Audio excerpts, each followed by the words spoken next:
आज हम बात करने वाले हैं एक ऐसे पड़ोसी देश की जिसके बारे में आप जितना पढ़ो उतना ही कम लगता है। उसकी वजह है उसकी अस्थिरता। ये देश है पाकिस्तान। दरअसल आज पाकिस्तान के पेशावर में सुबह पैरामिलिट्री फोर्स एफसी के मुख्यालय पर 2 आत्मघाती हमले हुए। इन हमलों में 6 लोग मारे गए हैं। मरने वालों में 3 कमांडो और 3 हमलावर शामिल हैं। आतंकियों को पनाह देने वाले पाकिस्तान में पिछले 2 दशकों से लगातार आतंकी हमले हो रहे हैं।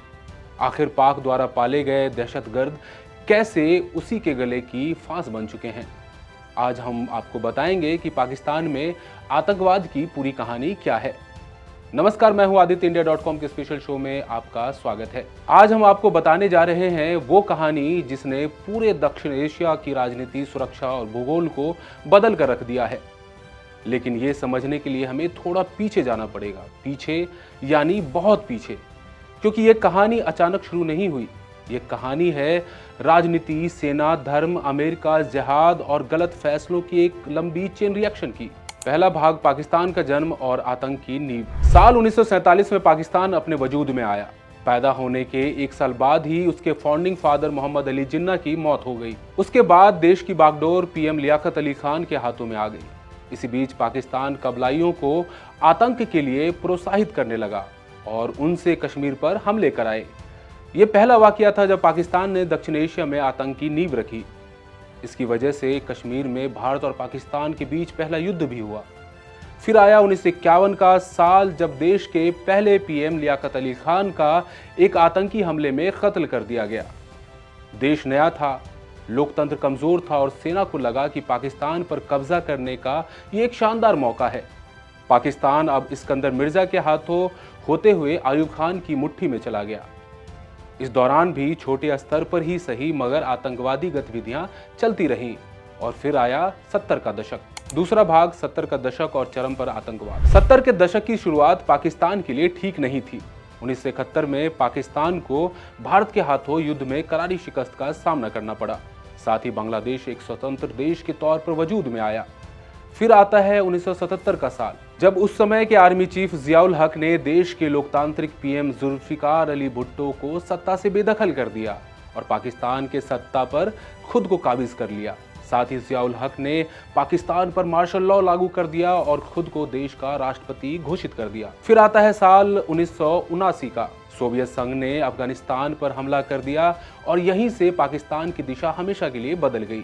अमेरिका ने कहा कि सोवियत को रोकना है तो पाकिस्तान हमारे लिए गेटवे बनेगा। फिर सीआईए का पैसा लगा और आईएसआई ने प्लानिंग की और दुनिया भर के मुजाहिदीन यानी इस्लाम के नाम पर लड़ने वाले समूह पाकिस्तान में इकट्ठा हुए। पाकिस्तान कहता गया कि जितने लोग आए भेजो, हम उन्हें ट्रेनिंग देंगे। फिर वहां उन्हें आतंक की ट्रेनिंग दी गई और वहां से वो अफगानिस्तान में दाखिल हुए। यहाँ 2 बातें हुई। पहली कि पाकिस्तान ने धार्मिक उग्रवाद को एक साधन के तौर पर इस्तेमाल करना शुरू कर दिया और दूसरी कि अमेरिका ने फंड किया, हथियार दिए और आईएसआई को जबरदस्त ताकत मिल गई। ऐसे में पाकिस्तान पूरी दुनिया के आतंक का गढ़ बन गया।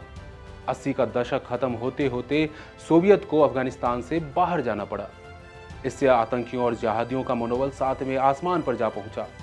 पाकिस्तान की जिहादी फैक्ट्री निरंतर आगे बढ़ती गई। फिर तालिबान के जन्म में भी पाकिस्तान और आईएसआई का अहम किरदार रहा। तीसरा भाग, 90 का दशक और 2000 का दौर, आतंकवाद का एक्सपोर्ट वर्जन। 1990 का दशक आते आते पाकिस्तान ने ये समझ लिया कि ये जिहादी लड़ाके अब हमारे लिए काम आ सकते हैं और तभी शुरू हुआ कश्मीर में आतंकवाद का सबसे खतरनाक दौर। जैश-ए मोहम्मद और लश्कर-ए-तैयबा जैसे संगठन बनने लगे। आईएसआई सरकार और पाकिस्तान की सेना से इनको खुला समर्थन मिला। पाकिस्तान इसे विदेश नीति के औजार के रूप में इस्तेमाल करने लगा। सोवियत के टूटने के बाद अमेरिका को लगा कि अब ये जिहादी उसके किसी काम के नहीं रहे। फिर यूएस ने भी उन्हें फंड करना बंद कर दिया। साल 1999 में परवेज मुशर्रफ ने नवाज शरीफ की सरकार का तख्ता पलट कर दिया और सत्ता को अपने हाथ में ले लिया। 2001 में अमेरिका पर 9/11 के हमले हुए और अमेरिका आग बबूला हो उठा। उसने पाक से कहा कि या तो हमारा साथ दो या आतंकवादियों के साथ रहो। पाकिस्तान का जवाब आया कि हजूर, हम तो आपके साथ हैं। फिर अफगान की सत्ता पर काबिज तालिबान के खिलाफ अमेरिका ने मिलिट्री ऑपरेशन लॉन्च कर दिया। साथ ही पाकिस्तान में मौजूद उनके गढ़ पर भी ड्रोन हमले किए।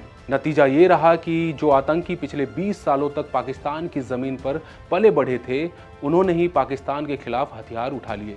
तालिबान का ही एक सहयोगी गुट तहरीक-ए-तालिबान पाकिस्तान ने पाक हुकूमत के खिलाफ मोर्चा खोल दिया। साथ ही उन्होंने बलोच सेपरेटिस्ट के साथ मिलकर पाकिस्तान के शहरों पर हमले शुरू कर दिए।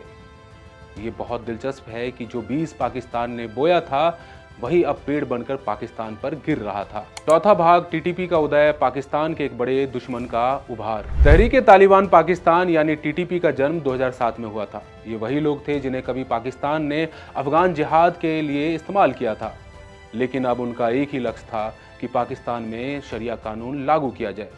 इसके बाद एक दौर ऐसा आया जिसे पाकिस्तान का सबसे अंधेरा दौर कहा जाता है। इनका मिशन बना स्कूलों पर हमले, मस्जिदों में बम धमाके, मार्केट ब्लास्ट जैसे कारनामे।